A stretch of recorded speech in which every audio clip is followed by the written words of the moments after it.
ल केटाहरूलाई अब कस्तो भइरहेछ यात्रा यस्तो छ बोलौँ के बोल्ने इच्छा छ ल विष्णु दाइ कस्तो भयो तपाईँलाई समस्याहरू थुप्रै छ के समस्या भयो जनता जान्न चाहन्छ समस्या के हो भनेर मैले अघि नै भनिसकेँ म एउटा कुरा भन्न चाहन्छु पैसा र निन्दाले कहिले पुग्दैन हजुर पैसा र निन्दाले मान्छेलाई कहिल्यै पुग्दैन अनि जाओस् त्यही भएर नेगेटिभ विचारहरू नसोच्नु सकारात्मक अघि बढौँ एक दिन सफलतामा अवश्य पुगिन्छ ल अब उत्तरमा तपाईँको केही 2 शब्द राखिदिनु म अनुरोध गर्दछु यहाँलाई मेरो सुझाव त केही छैन होइन होला कृपया सिट आसन गरेर गरिदिनुहोस् नत्र त्यति भयो गर्दा हुन्छ ल यता विष्णु दाइ हजुर तपाईँको केही छ 2 शब्द 2 शब्द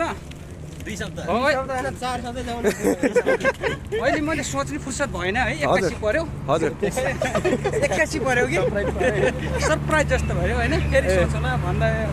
यतिलाई अहिले नै यही पुग्यो है बिट मारौँ ल राजु भाइलाई उता के छ अनि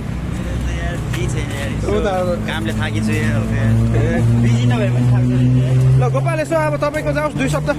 अँध्यारो भयो नि उज्यालोमा राजनीतिक भाषामा जाओस् राजनीतिक भाषा हाम्रो उत्तरमान सरलाई आउँछ मलाई त त्यति राम्रो आउँदैन सबैले तपाईँलाई नै अब पोल गर्दै हुनुहुन्छ यहाँले अब केही बोलिदिनु पर्यो हाम्रो सानो सामाजिक सञ्चारमा 2-4 शब्द राखिदिनुहोस्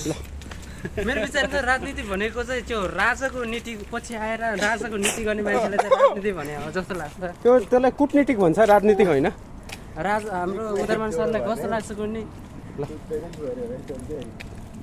हामीले त्यस्तै बुझौँ पहिला राजाले गरेको जुन नीति छ नि पछि दलहरू आयो त्यही नीतिलाई चाहिँ राजनीति माने हो क्या नामकरण गरे हो